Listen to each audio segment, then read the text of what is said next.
Hey, Juventini, welcome to another episode of the All Juvecast. This one's 133 episode. You can see in the title, it's supposed to be featuring Antonio. Of course, life happens. Antonio was not able to join me. However, we have another Juventino making his debut on the podcast, Francisco. Francisco, thank you for joining on such incredibly short notice. An absolute scramble, but thank you, and it's nice to meet you. And we have a tradition around here, and it's finding out everyone's story, how they became Juventini. So if you are, willing to share, I'd love to hear your story on why Juventus for you. First of all, thank you for having me. I'm not as good looking as Antonio, but I'll do my best. Well, as you notice, I'm from the Caribbean. I'm from Puerto Rico, which is not a football country at all.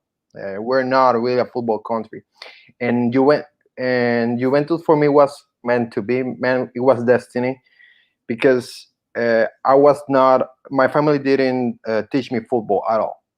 The first football game that I watched, the real football game that I sat down to watch, was Italy in 2006 against Germany. And the first guy that I loved, when I saw him, I was like, oh, was Buffon. Buffon, because his last name Buffon in Spanish is like jester. So it was funny for me because I was like 8 years old, 12 years old.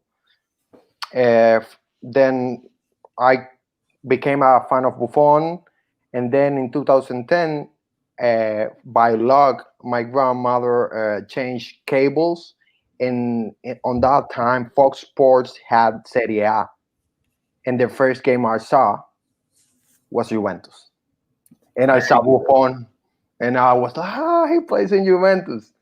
And then I kept watching the games, and the love kept growing from there. That's awesome, man. That's great. That is a fantastic story.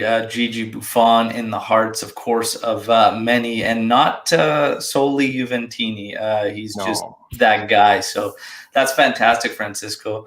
And we've got people joining the chat right away. Ciao from Indonesia.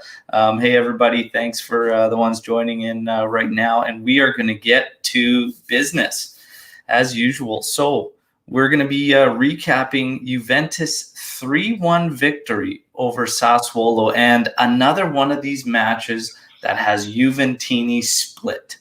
Okay, so you had Juventini that were satisfied with the performance, know that there's still work to be done, but got the result. And then you have the ones that were completely disgusted in the performance and want more and more and more.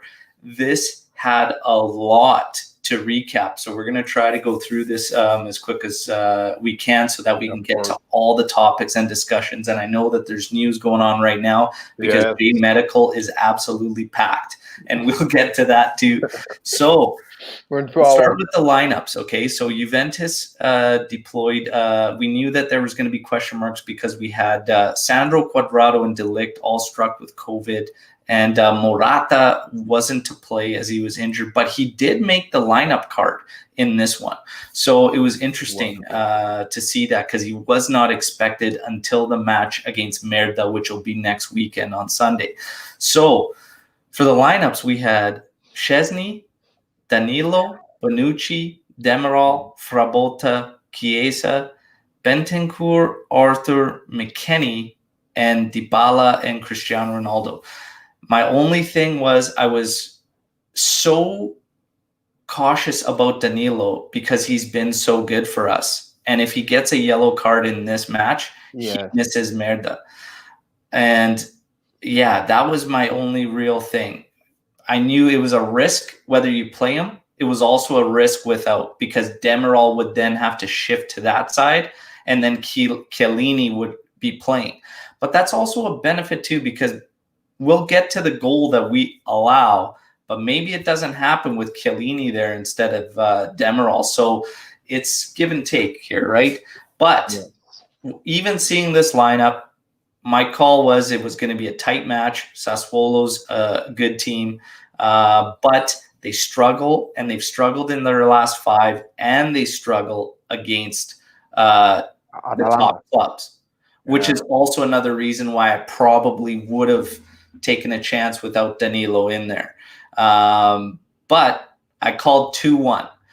Francisco, what were your thoughts on the lineup we deployed, and what was your prediction? Well, I thought that if Juventus executed a good plan, because I watched previous game. The previous game, I watched some previous games from Sassuolo, and the one against Genoa, also, which was key for me to understand how we could attack them. And I watched those previous games, and I knew that if Juventus implemented a nice plan, good tactics, we were going to win. But we needed to be careful because Sassuolo is a new team in the sense that they are not supposed to be there, but they are a very well constructed, very well coached. The Serie is a very underrated coach, and I'm very disappointed in Italy's press and in European press because he's not getting enough credit for the job he has done with Sassuolo, which is a shame because he's a very good coach. But I thought that we could win, but it was a dangerous game. And the lineup was good. Obviously, the Danilo thing with the yellow card, it was unfortunate because, let's be honest, the yellow card that he got against Milan, it was a bad call. But that's another reason that scared me. Yeah. Is that the officiating has been so poor in Serie A that he picked up a yellow in this one for something that wasn't a yellow as well. In Serie A in general, I've been very disappointed with and I don't like to use referees as an excuse. When I talk to my friends, I don't even mention referees because you do what you can control. You control what you can control. You don't worry about something you can't control. You cannot use the same excuse about the referee. So I won't use it. It was a bad performance, in my opinion, even though we won, which I'm very happy. But leading up to the game, I was confident that we could win. I liked the lineup. It was bad luck about the injuries. Nobody thought that was going to happen. But I felt confident that we could win, but we needed to be careful because Sassuolo was a very good team. Yeah, absolutely. So, yeah, I mean, we all kind of felt the same, confident, a little bit of nerves, but for the most part, we should be able to handle it. Also, key that Sassuolo was without Domenico Berardi. So without Berardi for them, that's a big piece of their attack. So they were without him. I'm not quite sure why De Zerbi did not start Boga. That one was very, very bizarre to me. Every projected lineup I saw had Boga starting, and I absolutely would have deployed him against us because he would have created a lot of issues, and it would have been on the flank that Chiesa is also playing, so it could have been a counter to that. But he didn't choose to do that, and I'm thankful because Boga is a very good player. So go ahead, Francisco. But I gotta say, even though he didn't play Boga, when Boga came in, his impact wasn't as big as I thought it was going to be, taking into consideration that Juventus' weakness are the wings. Yeah. The same as Genoa. That's why it was very important for me to watch that game, because if you watch the game, even though there are different teams, obviously, and the level is different, but Genoa has the same problem that Juventus. The wings are vulnerable. Are not strong, and Sassuolo wing game is very strong. That's where they associate, and that's where I was scared. And that's what happens anytime. And we know Pirlo's system, whether it lines up 4-4-2, it turns into 3 at the back offensively, and that's where you get those spaces to attack for teams with wingers like that. But yeah, you're absolutely right. His impact was not what I expected either once he came in. Let's get to the match highlights for first half, and then we'll get your recap of where you thought after the half, and we'll just kind of go through these. We'll cruise through these as quick as possible because there's so much to cover.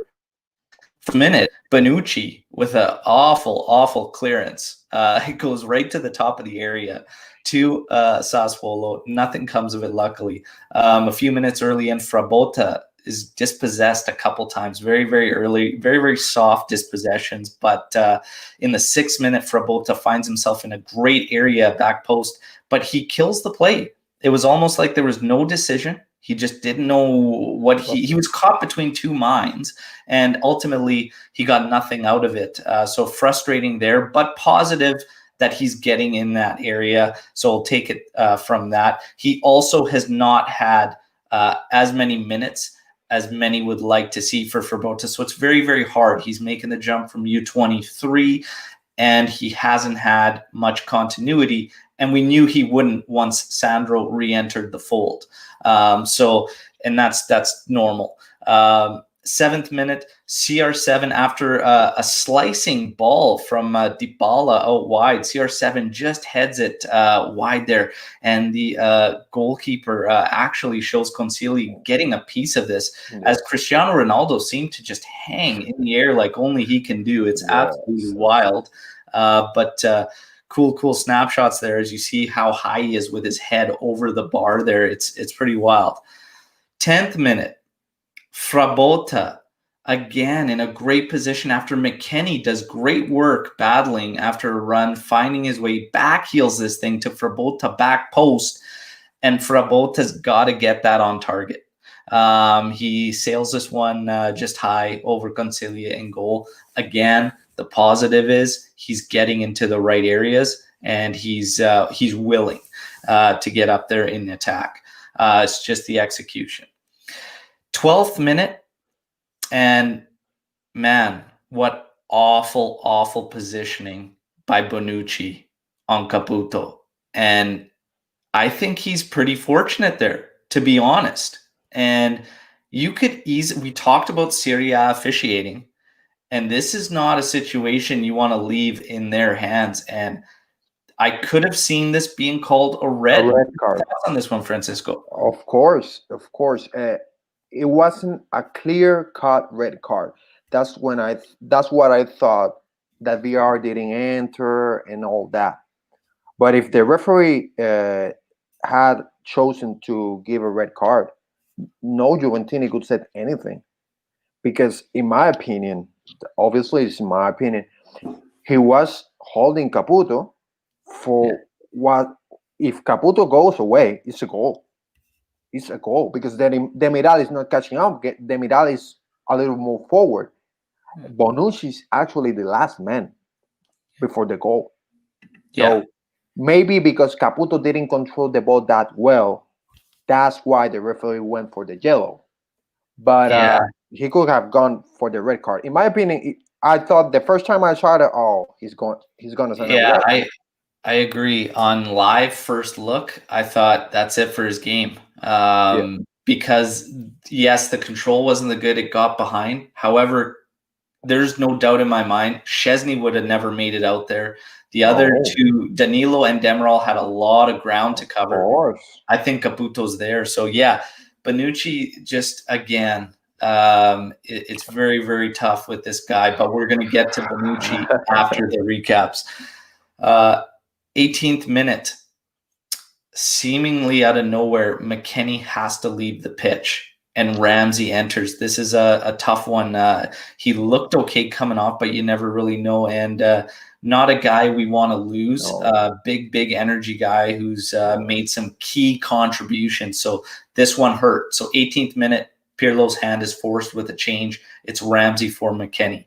I still felt confident because Ramsey naturally can take that attacking mid-role. And it's always been a question surrounding McKennie now, as more Juventini want to see him in this attacking mid-role. So I was actually curious to see how that one would play out. But no such luck as he gets injured. 25th minute, Ronaldo gets sent in. And I believe it was Bonucci with this ball. It was a very nice ball. Yes. Ronaldo again seemed a little hesitant. It seemed like there was a time to strike it, and he kind of went a little bit further with it. And usually when he does things like that, you could tell he's not on, right? And something's going on.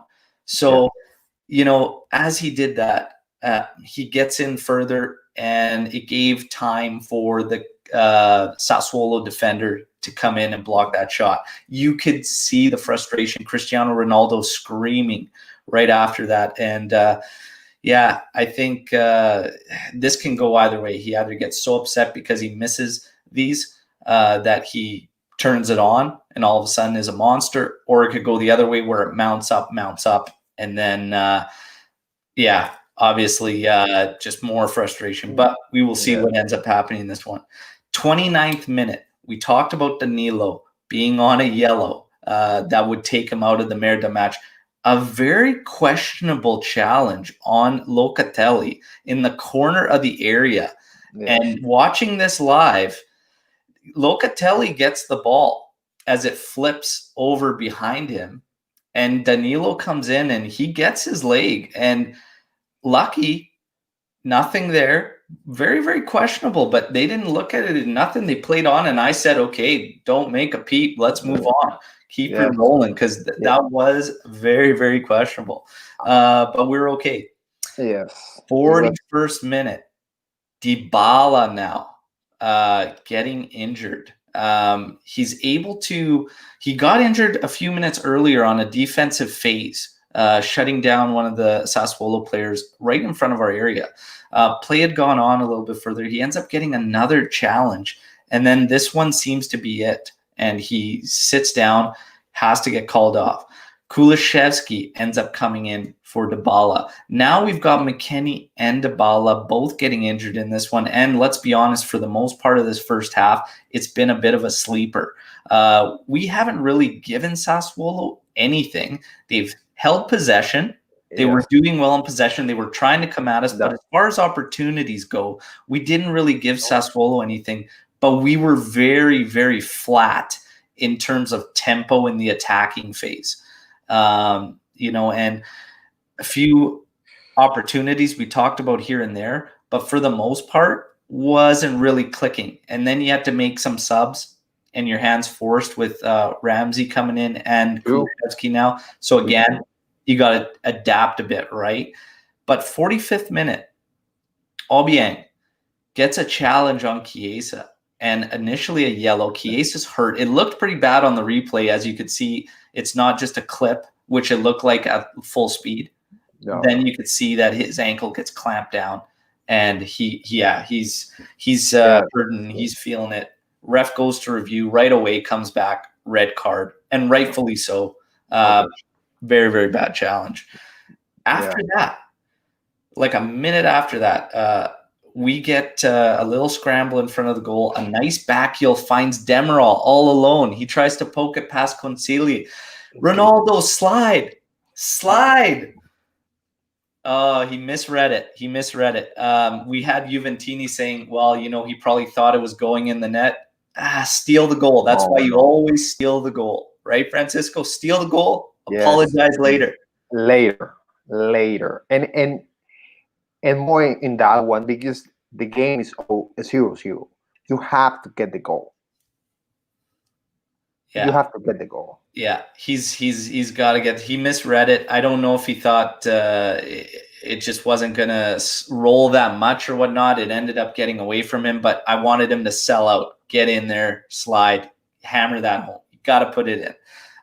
That's all right though. We move on. Literally like 2 minutes later, Ramsey does great work. He's working it in the area. He finds Kulishevsky. The keeper is out. Concili was out there on Ramsey. And he doesn't hit the target. He's got defenders kind of in front of him everywhere. That one was a frustrating one too.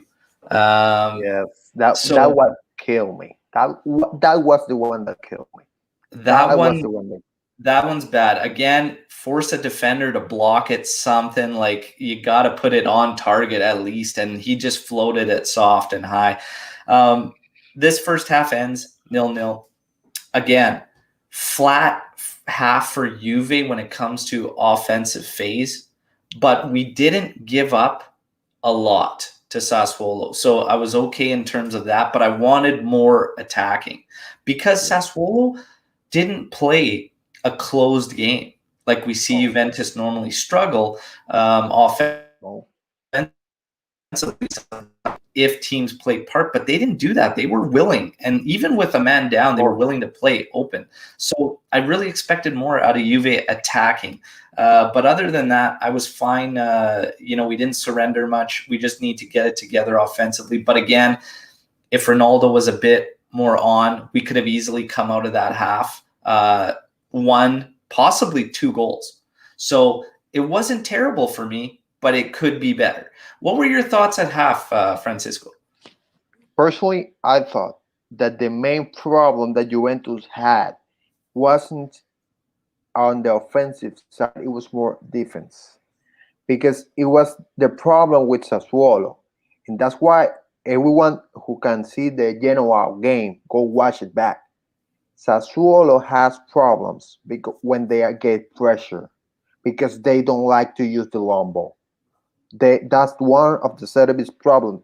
He uses he likes to build from the back, and that's what he uses. He doesn't like to use the long ball, even though he can with players like Locatelli, and in this match Boga didn't play, but Boga usually plays. And Juventus didn't pressure. Why Atalanta did so well against them is because they pressured them, and Juventus didn't pressure. And when I saw that Sassuolo was able to build from the back without the pressure of Juventus, obviously before the red card, on that moment I said, we're gonna have a long game. We're gonna have a long game because Sassuolo is not a team who's gonna throw the ball away. Sassuolo doesn't throw the ball away. Sassuolo plays very good, and that's why I was very worried. And also, I have to say, mentally in the attack, we weren't good. We weren't killing it. I felt, and this is just my opinion, that we had a hangover from Milan's game, and we were not focused on the attack because the two of Ronaldo, you have to get those goals.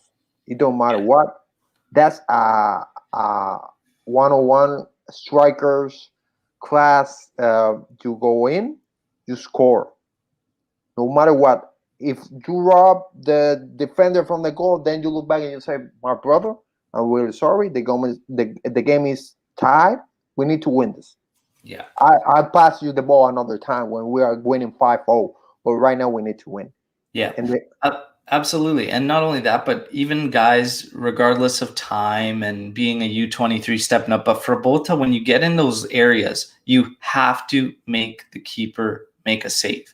It's just execution. It's being ruthless. It's making the most of every opportunity you have. And the focus, the sharpness, whatever, it has to be better. It has to be better. We even see guys like Ramsey, for instance. The shooting range on him, like against Milan, was absolutely abysmal. It's like how at that level it's got to be better. When you get into that area, you have to be confident and you have to be willing, and it's just got to be better. But yeah, you're absolutely right. If we didn't press, we did get a couple opportunities that did come out of the press, but again, we were in and out of it. It wasn't consistent. And this is something that happens with Juve quite a bit, not only in the press, defensively, where you'll see we have certain guys that look like they're playing zone, and one guy's trying to play a man, the other guy's playing a zone. It's not in harmony, right? It's not in unison. It's not together. The only times I've seen it looked crisp and organized was with Gigi in net. And that's just being honest. He's played just a few matches, so it's a small body of work, but the command, the control, and the organization was always there. A lot of people thought that would clean up with De Ligt, because that was the big talk. When De Ligt comes back, will the defense be solid? I asked a lot of Juventini this. There's still issues. And we'll get to more on the defense as we get later. Second half, Rabiot comes in for Bentancur. And you could see now Pirlo not wanting to play with fire. Bentancur very lucky against Milan not to be sent off. So I agreed. Get him out. This game was a chippy one. Anyways, so chances are he's going to get carded again. So good call on him. Second half, we didn't have to wait very, very long. Again, seemingly out of nothing. We were building up. We were outside the area. An errant pass by Rabiot trying to hit, I believe, Kulishevsky up top or Ramsey. And it gets blocked, falls outside of the area. And Danilo, out of nowhere, not even in the screenshot, runs in there, hammers this thing. What a strike. Did you listen to the sound? Do you hear the sound of the ball when he hit it? Yeah, it's beautiful. Beautiful. Whizzing ball. It's kind of, you can hear those things now with no fans in the stadium and whatnot, but beautiful, beautiful hit. 1-0. Let's go. But again, Juve's got this bad habit, and we've had it for a while. We score a goal and everything shuts off. It's nap time all of a sudden. And yeah, this was no different. 58th minute, we gave up some chances immediately after that goal, but 8 minutes after is when Sassuolo ends up equalizing through De Frel. And this was frustrating. And this is what I talk about when I seemingly get frustrated continuously with the lack of organization. You have two defenders, Demiral and Bonucci, both right next to De Frel. Okay, Demiral's ahead of him. Bonucci is behind him. If Demiral is going to abandon De Frel, Bonucci needs to be right there next to him, tight. He should never have the opportunity with two defenders there to take a touch, run onto it, and strike it home like he did. It's got to be cleaner. It has to be cleaner. And you could see the two of them. So to me, it's just lack of communication back there. I don't know what's going on, but Bonucci, if you can see, I almost have to fault Bonucci a bit more than Demiral because he's looking towards the play. Okay, so Demiral's he's going towards the ball. He's got his back to De Frel. That means Bonucci is looking right up the plate. Yes, and Traore, and remember, Traore is the one with the ball. He's making a run. And for those who didn't watch the game, Traore, for me, other than Locatelli also, was the best player of Sassuolo. Traore was fantastic. He was fantastic. And he was making a run. So Demiral had to go out. Yeah. And at that point, Bonucci, he has to be tight on De Frel. He's got to be man marking him. And he isn't. He's staying in this little zone. And he pays for it. He pays for it. Demiral was not necessarily wrong to start to anticipate Traore getting up there because if he does, he's going to have to step anyway. So regardless, you have two guys on one, and he got through clean on that one. That was a frustrating sleeping moment from Juve. But yeah, we move on. 66th minute, Chiesa in tight, does very well to get a shot off, hits the outside of the post.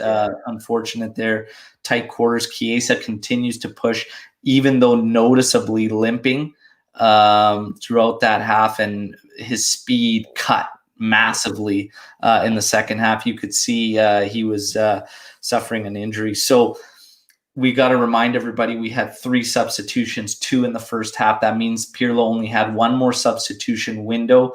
The change at halftime does not affect that. So Rabiot coming in for Bentancur because it was done at halftime. Pirlo still has 1 substitution window.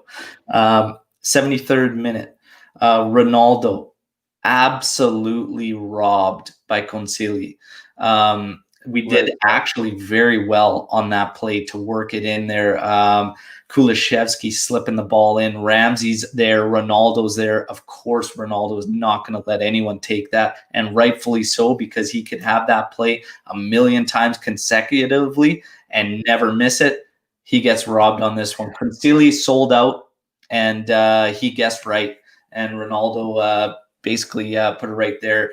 Again, the frustration mounting. Ronaldo knows he should be sitting probably on 2 right now, but that's the way she falls sometimes. It wasn't going his way this one. 82nd minute,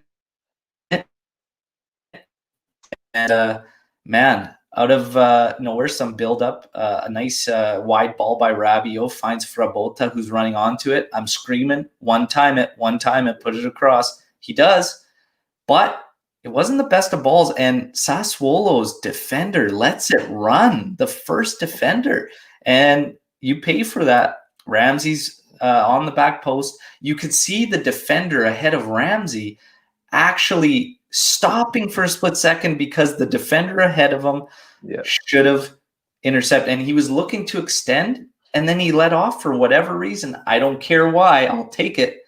There's 2-1. Let's go Juve. 2-1. 83rd minute, again, we had just scored, and then all of a sudden, boom, we start letting chances in again. We're starting to allow pressure and whatnot. We have to clean that up. And just continue to go at them. We managed to survive these moments. 85th minute, Chiesa and Ramsey substituted out with Pirlo's last window, and Morata and Bernardeschi come in. Perfectly fine with it. We're 85th minute. I'd rather have not used Morata, give him a bit of a more break. He's fresh back, but that's okay. Bernardeschi comes in with him. And then 6 minutes later, an absolutely great ball from Danilo. Sassuolo sleeping at the back. Ronaldo takes it the distance. Morata running for his life at the back. You're never going to get that ball, my friend. After the game Ronaldo he's got to go for it, and he gets it. 3-1. It's sealed. And there we go. For me, take the 3 points. Get the hell out of there. Let's move on. Let's focus and hope that these injuries, fingers crossed, are minor, because we lost. We didn't lose Chiesa, but he got injured. But we lost Dybala, McKennie in this game to injury amongst the players we have out with COVID. It was a frustrating, chippy game, which I anticipated. Ultimately, you have to think, and this is why we had Juventini very, very frustrated. It could have been better from a finishing aspect, from our standpoint, the execution offensively, but we basically neutralized Sassuolo really for how much possession we allowed them to play with. They didn't get a whole bunch of opportunities. It was a cagey game. It was going to be a cagey game. I'm not so sure a month ago Juventus wins this game. No. And that's why I'm ultimately a bit more happy. Do I expect more from our team? 100%. 100% I expect more, especially in the final third. But it's good that we can get these wins, because a draw would have killed us. Your thoughts at full time, Francisco, before we get into all the topics the fans want us to discuss on questions? First of all, for any Juventini who's seeing this or listening to this, it's fine to be happy with the result and not with the game. Because believe me, I was screaming when we scored, and I was so happy that we won the game. But I was very, very angry with the performance. And if any Sassuolo is listening to this, or any Sassuolo fan, I tell you, you have a hell of a team, a hell of a coach, because playing with 10 men against us and looking the way that you look is something that is very respectful in my opinion. At full time, I gotta say, Morata wasn't going to get that ball from Ronaldo. No way. No.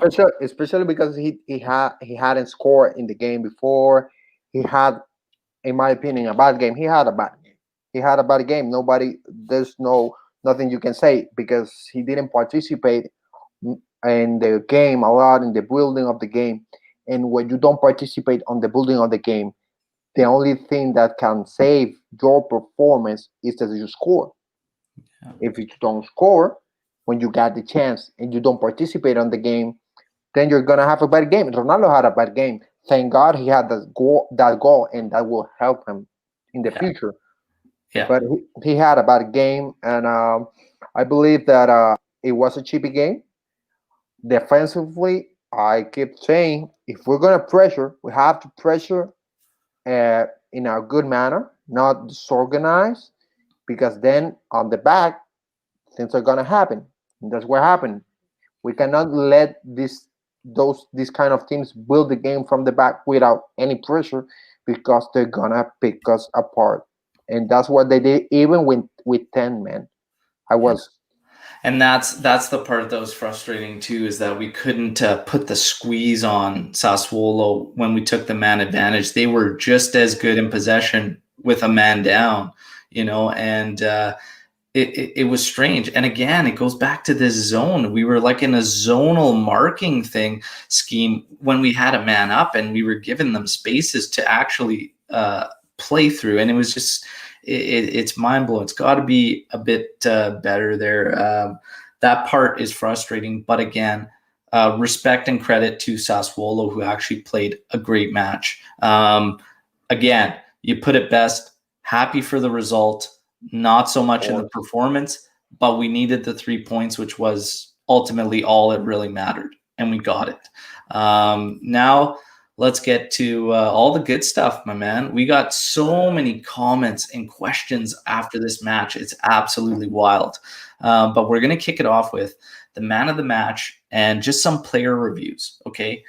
I think for me, man of the match, easily Danilo, even though I would have risked not having him out there. He was the man of the match.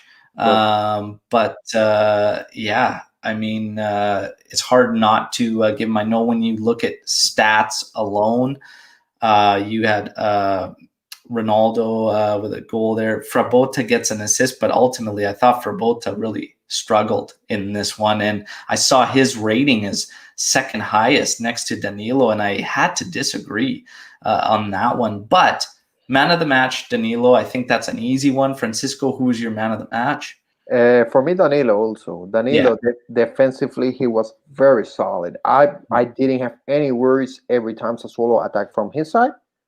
No worries at all. He was very solid. He had an assist. He had the first goal. Yeah. And for me, he was man of the match. And the Frabotta thing, I think it's more about confidence, honestly. He hasn't played a lot. And if he gets more minutes, he's gonna get better. But at Juventus, you don't get minutes for just being there. That's just it, right? They gotta count. But Pirlo was speaking very highly of Frabotta afterwards and whatnot. And I mean, I think that's more just about the opportunity that he kind of seized earlier on. But I think he knows it can be better. It's got to be better.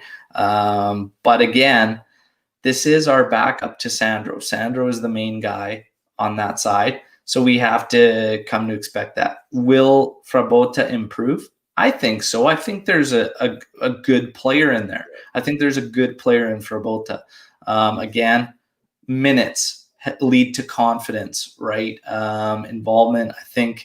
I think that game goes a hell of a lot differently for him if he bangs that one in the 10th minute when McKennie finds him back post. Of course. So it's all kind of relative. 3 players we want to focus on in these player reviews. One is Bonucci, okay? The other is Artur, and the other is Demiral. We're going to kick it off with Artur because we have some other questions from Juventini. So Artur right now, we have many Juventini frustrated with Artur. I'm not going to beat around the bush, as I've been saying for a while. I need to see a little bit more out of him. To me, if Bentancur and Artur are going to share the pitch, it's a bit awkward because they're both trying to do that similar thing. But Artur in forward passing really frustrates me. And it's not what I expected.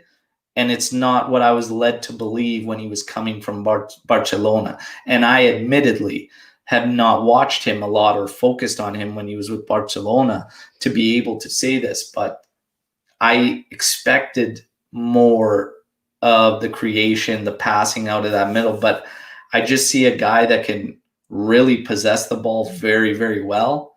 And ultimately, I see a lot of the frustrations we had with Pjanic towards the end of his Juve career. I hate to say that, but I really do. Like, I just see a lot of lateral movement and whatnot.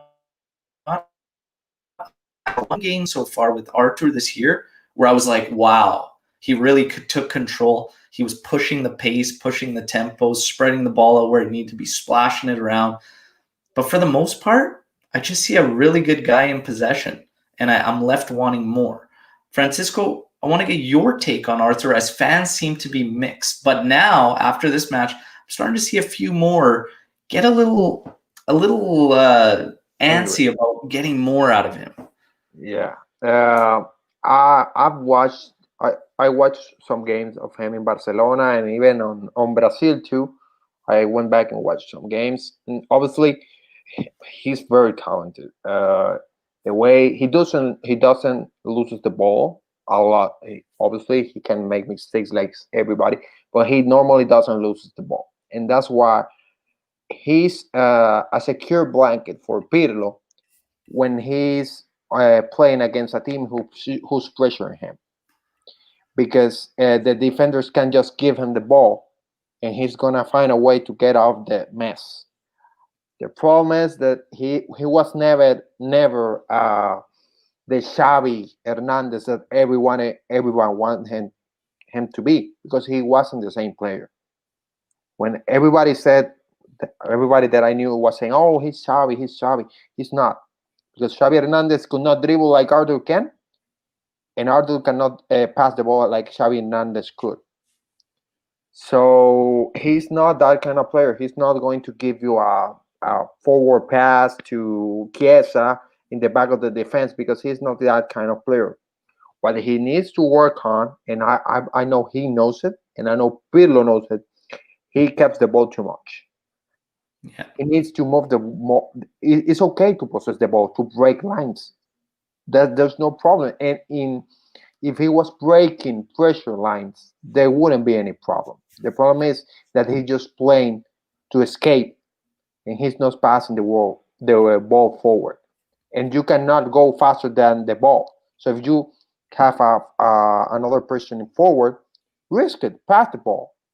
That's why you're right here. That's why every Juventini fan wants, and that's why Pirlo wants, because Pirlo wants great players who are able to just risk it, pass the ball. If it goes wrong, we go back and we defend.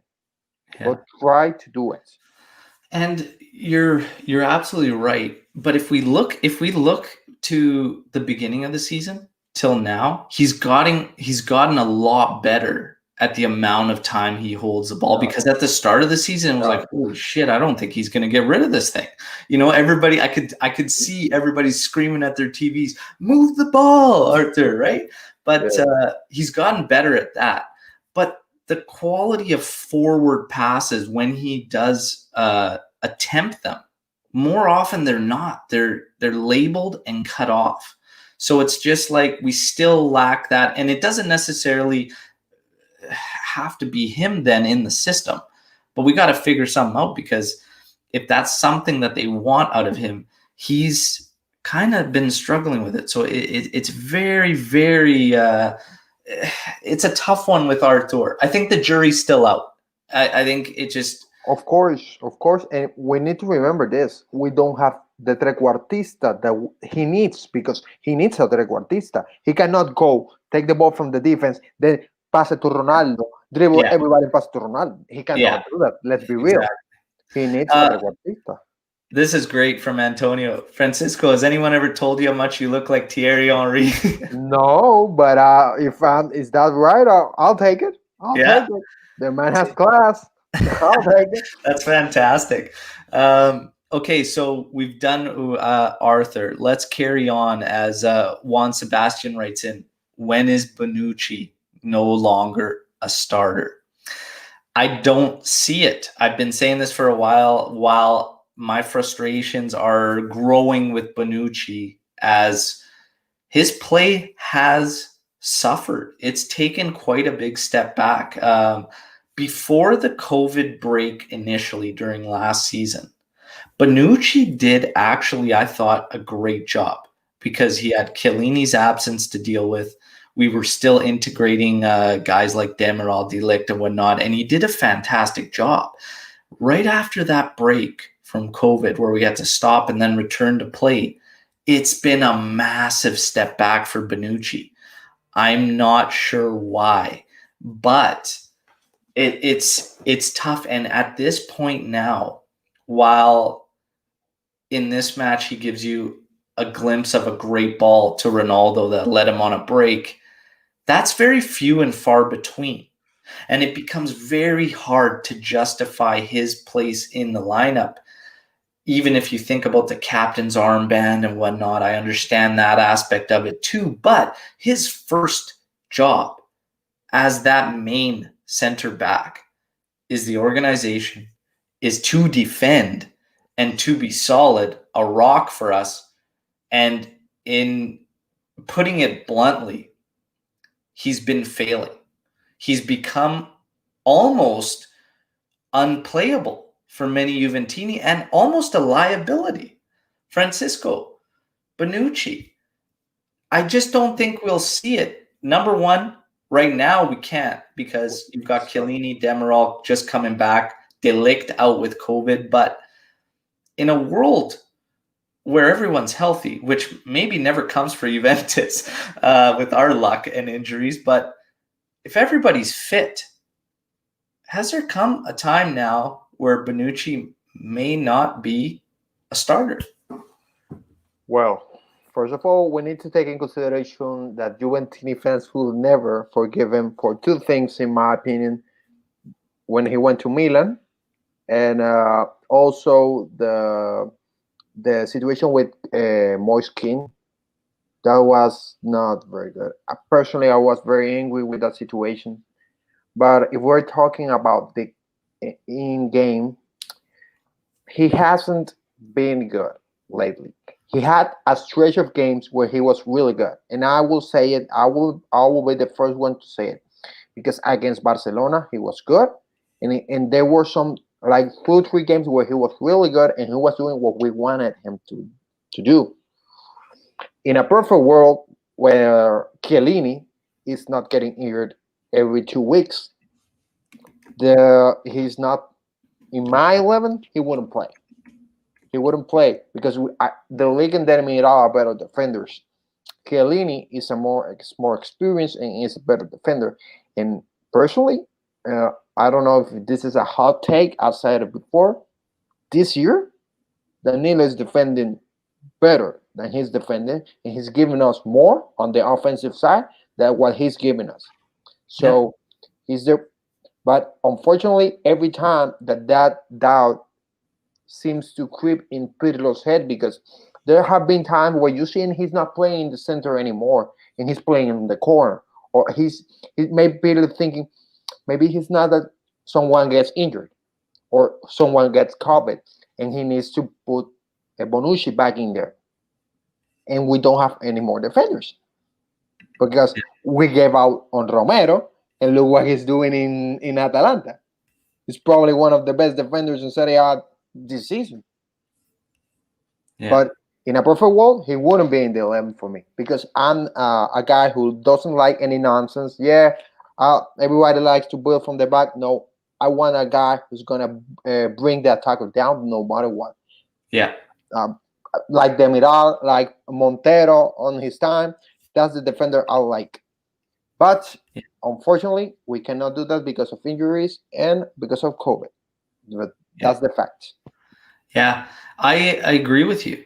I absolutely agree with you on that. I like the no nonsense stuff. I see De Ligt as a natural leader, and I think at some point, you're gonna have to get ready for the future. Right? And De Ligt's still going to be there if Bonucci's in there. De Ligt's a lock. De Ligt's a lock in the lineup with Bonucci there, whatnot. But the problem is when Bonucci becomes a liability, and that was more the question.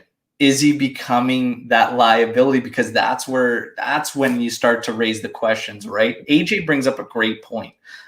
He's always available and rarely gets injured. That's true. We do appreciate that. Absolutely. 100%. But again, it's how many goals in a season so far where Juve's allowed quite a bit for us. How many is he actually a focal point on, right? You start to ask the question, like, is he a liability? And do you start adapting to that? There's also a lot of surrounding stuff. Damiral and Damiral wanting more minutes, and Chiellini, bless his heart, legend. He can't stay fit. No. He can't stay fit. Yeah. So it's very, very tough. But again, even if we all agree, because he's always available and rarely gets injured, if we're going into every match nervous about him costing us one, is that necessarily right? I think it's a good. Yeah, it's a good topic to discuss, and it's a tough one. It's a tough very, one. Very tough. Yes. And again, everybody respectively in their opinions puts more measure on the captain's armband and stuff like that and whatnot. Everybody scores a player differently, and it's all different. Like I said, last season before the COVID break, I thought Bonucci's run was fantastic. Yes. And I gave him a lot of praise. It's been noticeably a step back for him individually. Yes. Now let's get on to Damiral. We had James writing in. Talk about Damiral's performance. Is he ready for the prime time? I've been saying for a while, even when I like Damiral because I like his traits. I like his qualities. But he's far from polished and still needs quite a bit of work, in my opinion. Francisco, what do you think about Damiral's performance, and is he ready for prime time? How do you feel? Okay, first of all, I like to say there are different kinds of defender, and I've listened to some. I like to see tactic videos and all that, and I never forget something that there's ESPN analyst that's called Alex Pareja, who spoke about Juventus and all that, and once he said, if you want to be a central defender, you either have to be really, really, really good, or you have to be some of a bad person, a little bit of a bad person, if you know what I mean. You have to be aggressive. Demiral is not the leg. Everybody keeps confirming them. He's not the same guy. Demiral is an enforcer kind of defender. He's a guy who bullies people. I'm not saying he's not good, because he is good. Demiral is good. He still needs to work because he's young. The legend Demiral are very young players, but he's a different kind of player. He's ready for prime time. Yes, he can play on those difficult games, I believe, but he needs experience, and he also needs a guy who is beside him to tell him, like, well, wait, not here right now. Calm yourself. Be calm. I would like to say, like, that Yoda kind of player, like an experienced, like a defender like the league, who's not normally, not that he's not aggressive or that he's not a fighter, but he's good, very, very good, but not necessarily an enforcer kind of defender.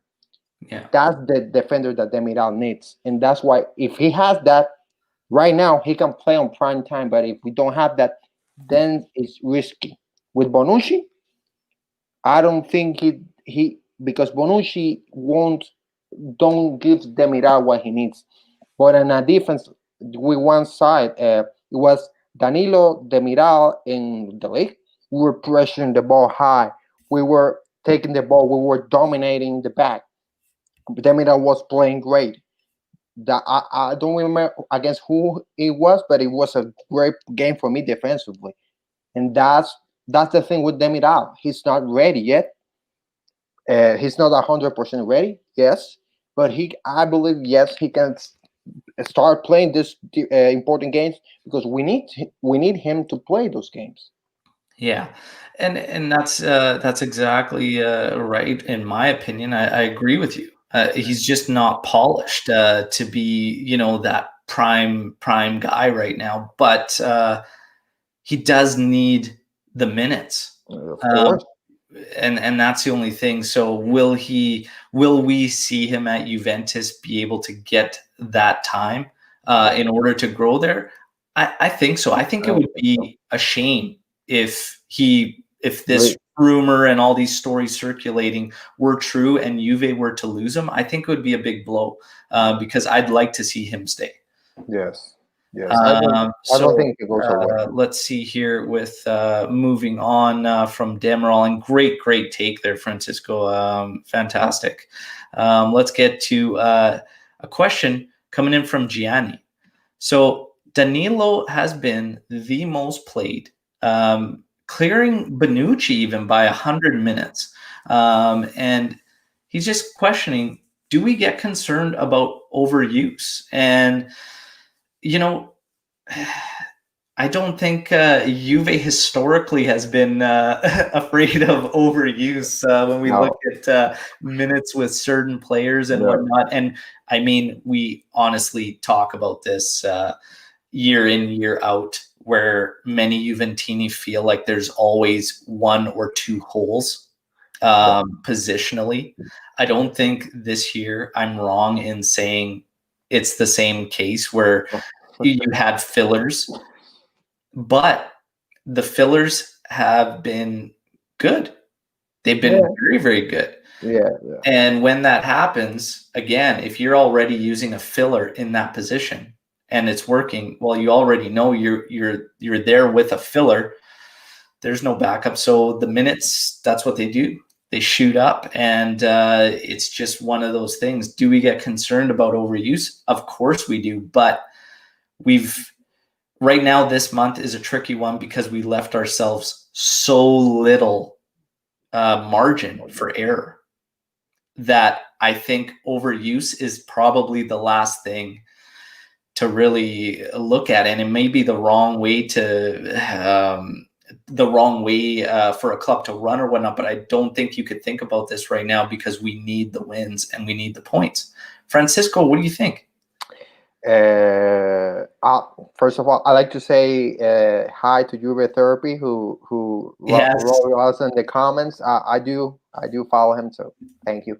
And yeah, with Danilo, I do sometimes worried because he does play a lot. He's been one, not the most. I don't think he's the most, but he certainly is up there. But man, if you ask him, I know he will say, "Keep it coming. I will play them because he's not getting injury. Thank God. He hasn't got COVID. Thank God. Knock And on wood. Yeah. yeah, knock on wood. But he has performed. I've never, even on his bad games, you can say it wasn't like the most horrendous performances. Like, yeah, he had some bad games for sure, but they weren't the worst performances. There are players that have played worse in this year. So this month is crucial for us. Yeah, I do concern about he playing many minutes, but we need him. And Yeah. sometimes it's trial by fire. At this moment, this is the moment that the coach is gonna go into you now. We need you right now.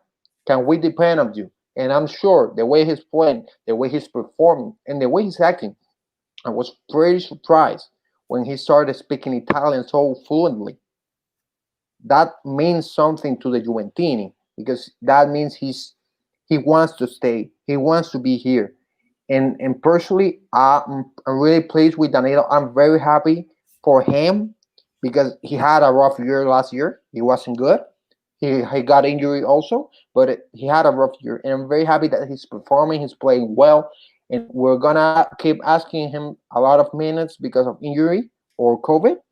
So yeah, I get concerned, but that's what we need of him right now. Yeah. Yeah, and that's absolutely right. I feel the exact same way. It's yes, you're concerned, but you can't think about it right now because we need it. So, Yeah. great way to put it again, Francisco. Now we are going to get to a question from Abdul, who is live actually with us right now as well. Is Pirlo growing tactically? This is a good question. I don't necessarily think tactically he's changed much other than understanding his of who should be where on the pitch. But I think Yeah. he's growing in terms of reading the game better and making some slight alterations. We saw one with Chiesa's involvement from first half to second half, even against Milan and whatnot. And we're starting to see his substitutions starting to kind of match Yes. moments a bit better. So I think, yeah, he's growing, and he should. This is literally his first job. First job. So I personally believe he is growing, maybe not so much in the tactical side of things, because he's, again, really stuck to everything in his thesis as far as position goes and his hybrid formation and setup, which is the 4-4-2 sliding into a 3-4-1-2 or 3-5-2. But I think he's grown in terms of understanding the players on his team and who needs to play where in those positions. But the subs is the big one that I notice. Yeah. Francisco, your thoughts on Pirlo and his growth so far? Yes, he's growing. Obviously, as you said, it's his first job. Like he's literally his first coaching job. He hadn't passed the test before he was announced like he was going to be the coach. That's how, like, people, we need to be real about this. Nobody thought, obviously, personally, I thought it was crazy that people were thinking that he was going to start and be some kind of guru playing spectacularly, and everybody keeps saying, "Oh, but what about Zidane?" Yeah, but Zidane coached before. Zidane coached at Castilla in Madrid. It's different. You went, Pirlo had and coach, and yes, he was a brilliant player, and he's a brilliant person, but he needs time, and we didn't have preseason also, so he was experimenting with players because he had to do it. That's not something that he couldn't do. He had to do to see where players could play, where players could not, because sometimes it went well, sometimes it didn't. Like the way he played with Danilo, that was an experiment, and thank God it went well because he's saving our ass today. Yeah.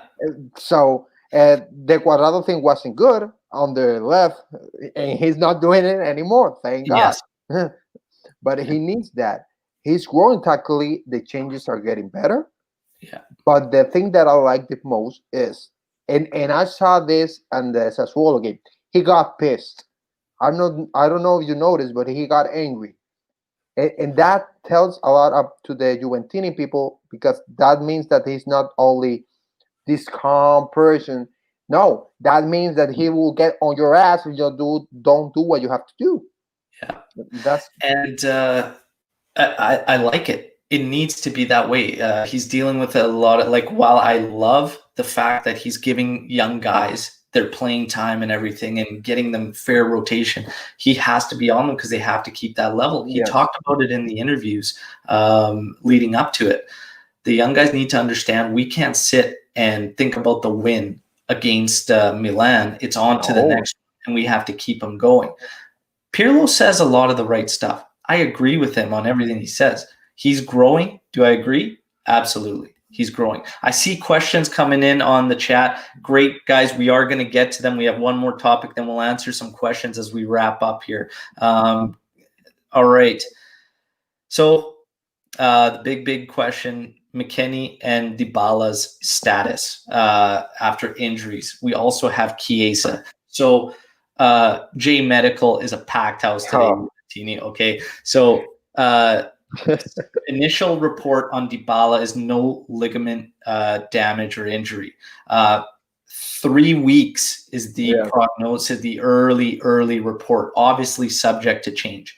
McKennie, it's been reported, has a possibility to play against Merda on the weekend. So minor for him. Great news. We're waiting on Chiesa. The other news out of J Medical is that a deal for Rovella has been found. So obviously medicals to take place. Also that Portanova and Portanova will be getting his medical, as that will be part of that transfer. But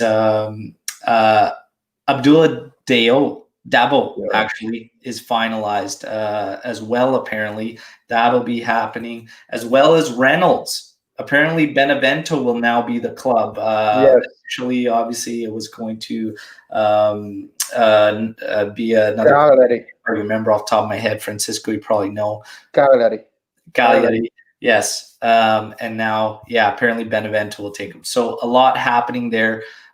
Good news on those injury fronts, but I know that we have these questions coming in terms of these injuries. Abdullah writes in, which number 9 transfer target that we've been rumored to be linked with is the most appealing to you, and why? But another one of these questions that's come late due to these injuries. Do you pull the trigger now with Dybala being out for 3 weeks and the run of matches we have, and bring in another forward? So, Francisco, all great questions. Well, on the injury side, and Dybala is not going to play against Inter. I'm convinced the way the injury was and what I saw him limping, he's not playing against Inter. I hope that McKennie and Chiesa can play. At least coming from the bench, McKennie. Chiesa, I don't think it's gonna be that hard for us. They are not playing against Genoa, none of them, which I'm okay with it. It worries me, but I'm okay with it because we need to rest them. They are injured and they need to rest. On the number 9 situation, I have a dream. Maybe it's not going to come through, but it's rumor. I want Scamacca. Because he's one of the. There are 2 guys that for me are the young bright spots of Serie A. Obviously, other than De Ligt and Donnarumma, because those are the 2 obvious ones. But for me, Scamacca and Singo. Yeah. Scamacca is a very important. He's a bully. Let's say like it is. He's a bully, and that's the kind of striker that I like a Seco kind of striker who is very big, who can hold defenders back, like Lukaku does at Inter, and that's my dream striker. Everybody was saying also about Shumarodov, who's not a bad striker. I watched him, and he's not bad. And he's still young also. He's not as young as Scamacca, but he's 25, so he's relatively young. And he's good. Personally, I prefer Scamacca. I wish it could happen. It's really hard. Maybe it doesn't happen. Yeah. But if I had to choose, I choose Scamacca. If not, bring Chumarodov. But I prefer Scamacca for me. Yeah. So Scamacca, obviously, he's being loosely reported as an option for Juve that they're big on, but there seems to be nothing concrete amongst the journalists right now, whatnot. But I agree, Scamacca would be he's definitely a prospect for sure. And actually, even mentioned right now, Scamacca is a prospect for sure.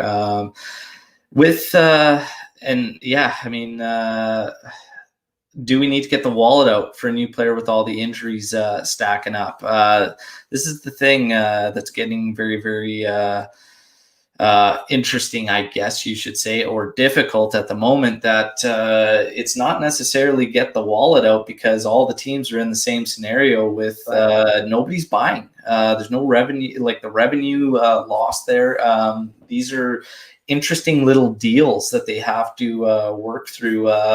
You could find potentially loans that end up being purchases, but are still almost open-ended and have a lot of question marks associated with them because nobody necessarily knows when we will get back to some form of normalcy, that the revenue will all of a sudden go. A deep Champions League run is crucial for Juventus when it comes to the revenue side of things, because they'll get the money out of that tournament. They've already, I think, brought in 70 million euro from that tournament so far as it stands. We need it. We absolutely need it.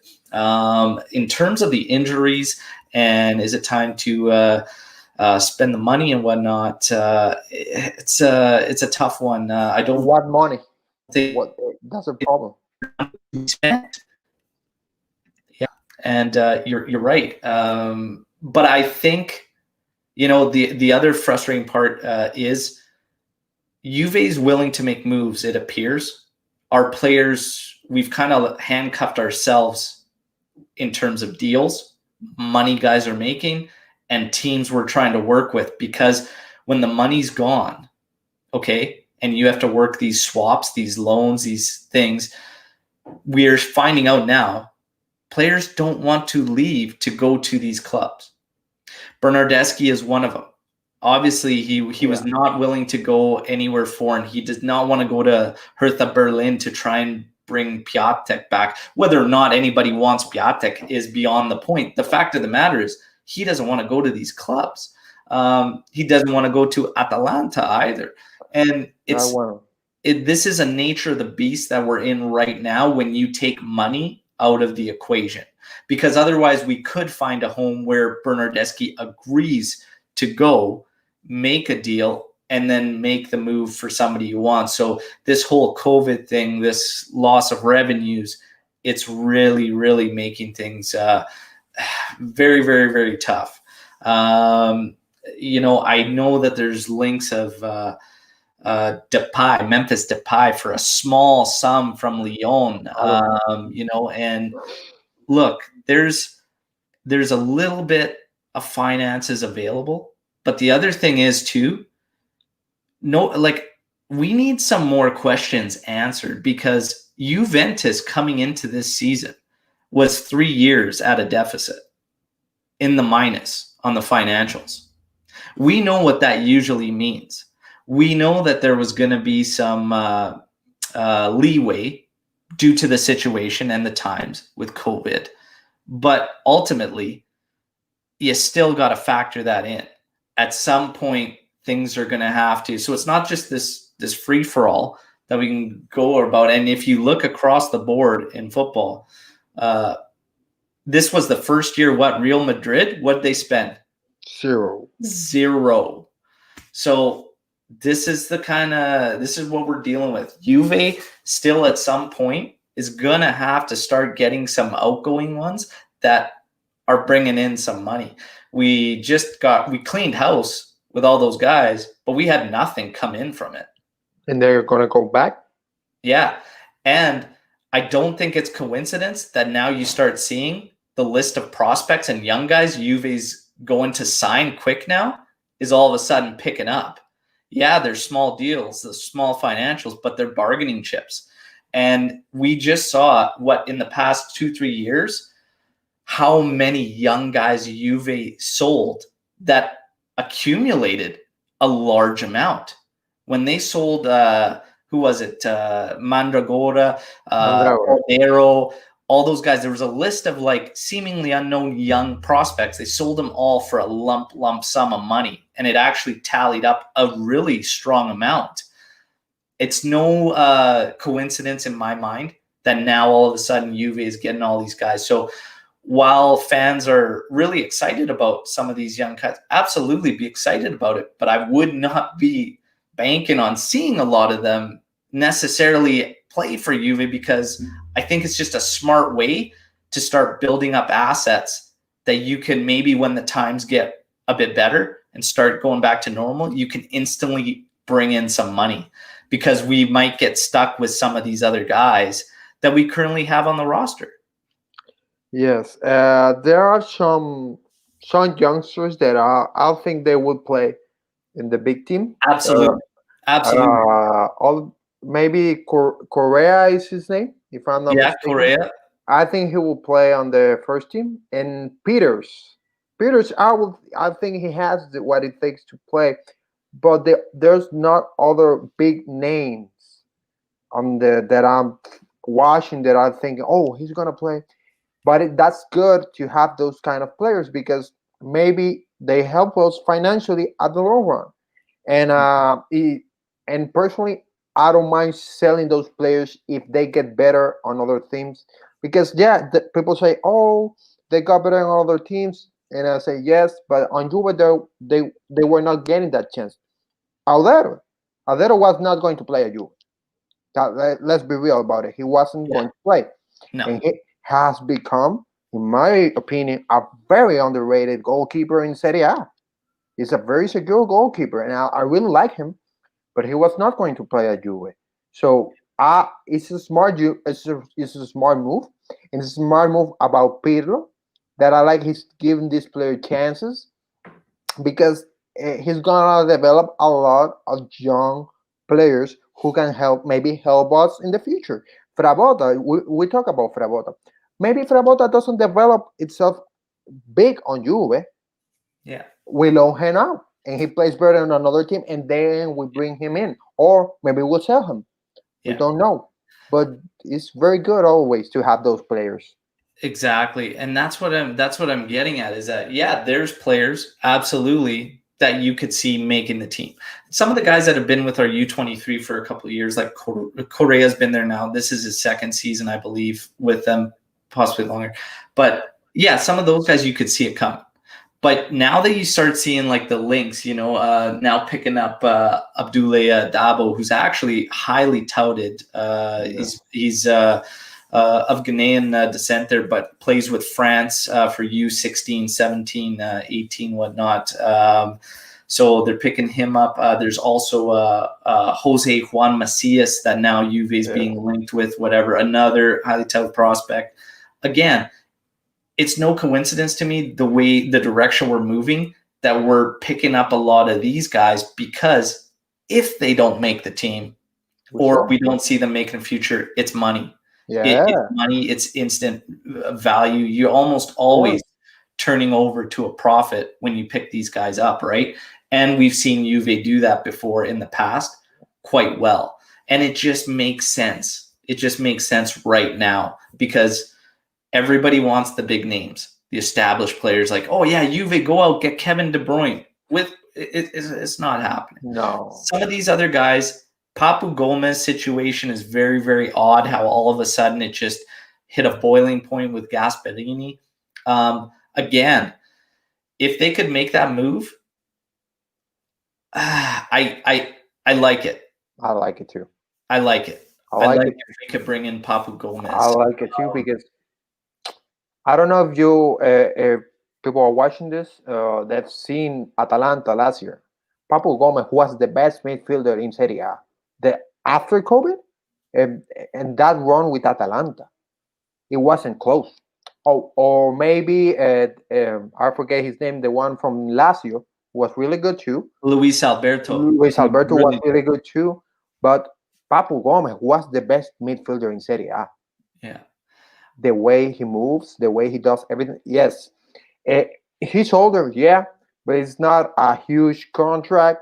It's not a big signing. It's like 8, 12 million. It's not a big. We're not spending that much money, and it's a player that can help us this year and the year and years 1 year going forward. It can help us a lot. So I would do it. I understand if people say no, he's older. We're not going for that kind of players. I understand, but people need to also see this, that just because a player is a veteran, it doesn't mean he's not a good player. Yeah, we like those youngsters, like example Haaland, Mbappe, who start very young. The Ligt, Donnarumma, those kind of players who start very young and become very good. But those are the minority. The reality is Yeah. many players develop themselves when they are older, and we need to be sure that it is not that he's older. If he's older but he is producing, there's no problem. The problem is when you have a veteran player who doesn't do anything, who has a big contract like Kedira, let's be honest. Yeah. But if he's producing Cuadrado is a veteran player, but nobody can say nothing about Cuadrado because other than the Fiorentina game, obviously, but he has been one of our best players. Are you gonna sell him just or you don't like him just because he's a veteran player or he's producer? Lewandowski is not a youngster, Yeah. and everybody would buy Lewandowski. He's a veteran player. He's producing. We need to take consideration those kind of players also. Yeah, absolutely. It's all got to balance out amongst your roster. It has to make sense. And even though I voiced my with Cuadrado because he's a funny player. He takes you through this adventure every match where he makes his errors, but then he'll do something that unlocks the game, right? So it's like he's one of those guys. But as terms of his fit on the squad, there's no question, and he can fit multiple. He's a utility guy. He can fill in where you need him all across that right side. He tried going on the left side to help out Pirlo when it failed. It's okay. But along the right side, midfield, winger, and wing back, he's filled in and he's done his job. Is it to the degree of someone that plays that position naturally or higher? No. But at that same token, it's got to fit the team. So we knew that we were going to have a gap there. It is what it is. But he's done his job. He's done it tremendously. Danilo has done his job. At the start of the season, when it was said he was going to be a center back, I laughed and I was petrified. Me too. Yeah, but he's done tremendous. He's done great work. So again, all these pieces have to fit. Papu Gomez, though, for me, instantly hits a spot we need, which is the creativeness. Of course. Out of the middle. If he's going to slide into that Ramsey-esque role that links up the mids to the forwards, he is the prime candidate. As far as a number 9 goes, we have to this is the tricky part with Dybala because Dybala 3 weeks is a long time. Scamacca is going to be ultimately he's just got to cover for Morata. Now that Morata's back, those are the guys. Kulusevski, I think. Is there a call to give Kulusevski more of a run as a 1-2 like we saw against Sampdoria with him leading the line with Ronaldo? Because he's a guy that hasn't quite found his home yet, really, right? So what do you think about that? I like Kulusevski a lot, and I believe if Ronaldo wasn't on the squad, this is sacrilegious what I'm about to say, but if Ronaldo was not on the squad, possible Scamacca comes, Kulusevski and Scamacca will be great because Kulusevski is not a number 9. Kulusevski is not going to be a target man for Juventus. He's going to move, and that's what we like of him: the magic, the talent, the way he moves around the pitch, around the area. He's closer to the area when he's a striker, but he moves a lot. But the problem is when you have Ronaldo and you have Kulusevski, both guys want freedom. Who's going to be in the area to score? If McKennie is not there, who's going to be in the area to score? And we go back to the problem that we have last year. The problem last year, which was the problem? Ronaldo was the only person in the area trying to head the ball inside the net because we didn't have nobody else. And if Kulusevski plays in that position, if he plays with Morata, I don't have any problem. Why? Because Morata is going to be the striker. Morata is going to be the target man. If he plays with Ronaldo, then we have a problem. With Dybala, he cannot play with Dybala. If as Scamacca, purely hypothetical, but if Scamacca comes and he plays with Scamacca, then we have a different conversation because Scamacca is a target man too, like Morata, and he can play together. But what I don't like is having two guys that like to move a lot around the area, who have a lot of freedom, but nobody is in the area, especially now that McKennie is not going to play all the games because he's got injured. So yeah, and you're absolutely right. It's something I pointed out a ton on the pod is Dybala and Ronaldo. When you have the two front men, you lose that focal. the guy to play off of. So yeah, you hit the nail right on the head there, Francisco. That's great. But yeah, I think Kulusevski, that could be the home. It won't work if the partner's not right. So, but again, you know, you hit it on that again. We're not going to ask for Ronaldo to be for it. So it's one of these predicaments that Kulusevski finds himself in.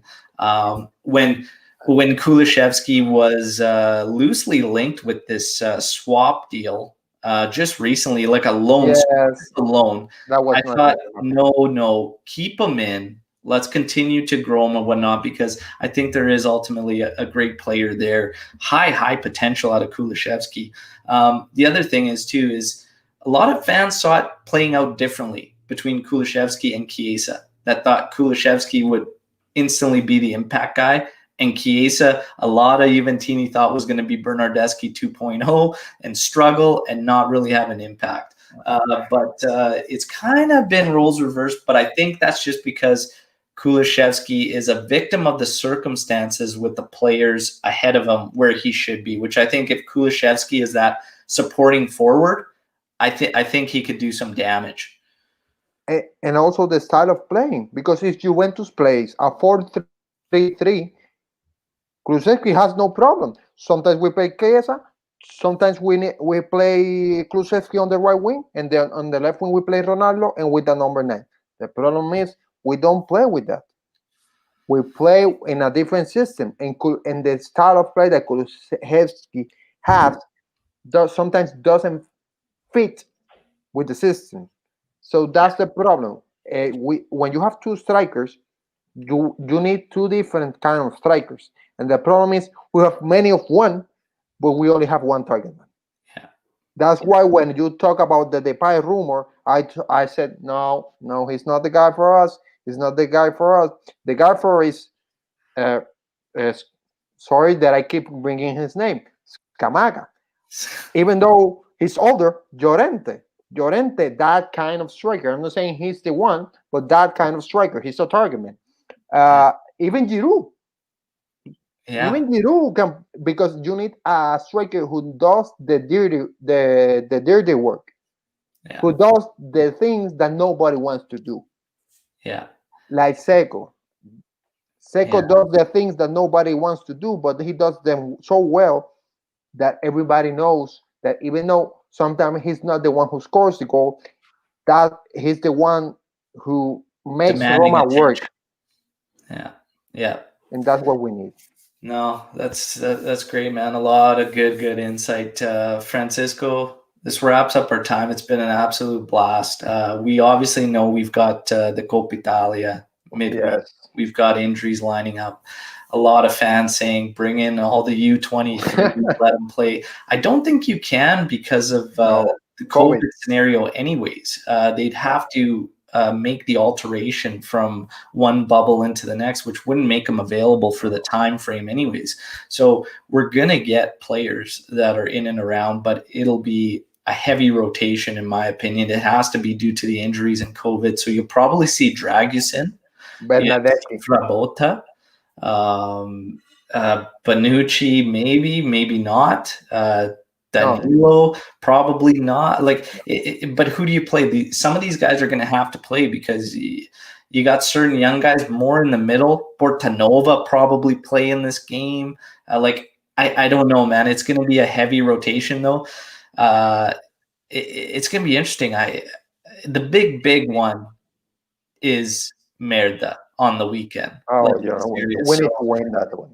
Coppa Italia, I expect a rotation not as big as many are making it out to be, though, because you simply can't pull all these guys in with the COVID situation and the windows. So the time frame doesn't work. But I think you'll see some good change up, and I think it's right because we got to be as close to 100 for Merda as we can be. So any final thoughts with that Coppa Italia leading up to Merda before we wrap up here, Francisco? This is going to sound crazy, but I'm more scared about the Coppa Italia game because I know Genoa is not the same Genoa that we played last game. It's a different Genoa, a different coach, much more organized, much more solid defensively. They pressure the ball hard sometimes. They got two strikers that can give us a lot of that can make a lot of damage to us, especially now, and especially with the rotations we're gonna have. Chiellini is gonna play Yeah. against Genoa. Chiellini is gonna play against Genoa. Bernardeschi, even though people don't like him, he's gonna play against Genoa. Portanova, I don't think so because the signing of Rovella is official and Portanova is part of that deal. So I don't think he's gonna play. Yeah, that's true actually, because they don't have a timeline set to it or whatnot. But yeah, you're right. So Portanova will be out too, even though he was on some quick link projections. But yeah, probably not. I expect to play. I think Bonucci's going to be. Honestly, I don't expect him in there. I think Demiral and Chiellini will probably both be out there. Dragusin. No, I don't think Dragusin will play. I think you don't think he will. I think he probably gets some play in there. Maybe, but I think Pirlo is gonna ride. Danilo is this season workhorse, and Danilo is gonna play in Coppa Italia. And Danilo is gonna play against Merda because. There you go. We get back to the overuse, man. Let it ride. Let it ride. Let it ride. Yeah, it'll be interesting. The middle, with McKennie getting banged up, Bentancur's been hit and miss. Artur Rabiot, I'd say, would probably play from the start. Artur will be in there. Bernardeschi, I think for sure he's going to be in there. Kulishevsky will probably get a start too. He'll have to get a start too. Morata's linked to start probably. It's going to be interesting. He probably makes sense to get him some minutes prior to. I don't see him playing the full 90 by any means, but probably playing the first even half 60 minutes. Like it depends. The other thing is too, we don't know. Are we going to really truly go after this, or are we going to play it? We got a lot of injuries mounting up in the COVID scenario. Serie A, for me, it still seems the biggest for Pirlo and Juve, no doubt, right? But if I know that this will sound unreal, but if imagine that Pirlo, I will not say he throws the game away because obviously he's not going to throw the game away. Imagine that because Pirlo does an extremely amount of changes, we lose the game in a decisive way. Imagine Agnelli looking at him and saying, "I vouch for you. Don't do that to me again." Because the Juventus way is not throwing away games. We play. You are only as good as your next performance. Yeah. And if we do a crap job in the Coppa Italia against Genoa, that's not going to be good for anybody. Even though we talk about injuries, there are no excuses. Everybody's having injuries. Everybody is dealing with COVID. We go out, we win, we dominate, and that's the Juventini way. No excuses. There you go. Great words to finish on. Francisco, we're going to end it there. Again, I can't thank you enough for joining me on short notice. I want to thank everybody who tuned in and watched it live. Please drop comments on the videos if you've tuned in. Like the video. It means a lot. Please follow, subscribe. The support's been tremendous. I thank you all. We're going to ride out this journey, which has been a hell of a ride already with Pirlo so far, but I actually have to admit I'm enjoying it. It's refreshing, the change. But thanks to everybody who took part in the discussion on these live podcasts. Keep an eye out as we'll be live for the pre-match for the Coppa Italia match as well, where you can get all your questions and we'll have a nice discussion as we get ready for match days. Francisco, thank you again. All the Juventini joining and listening and supporting, thank you again. And as always, Forza Juve, fino alla fine. Ciao.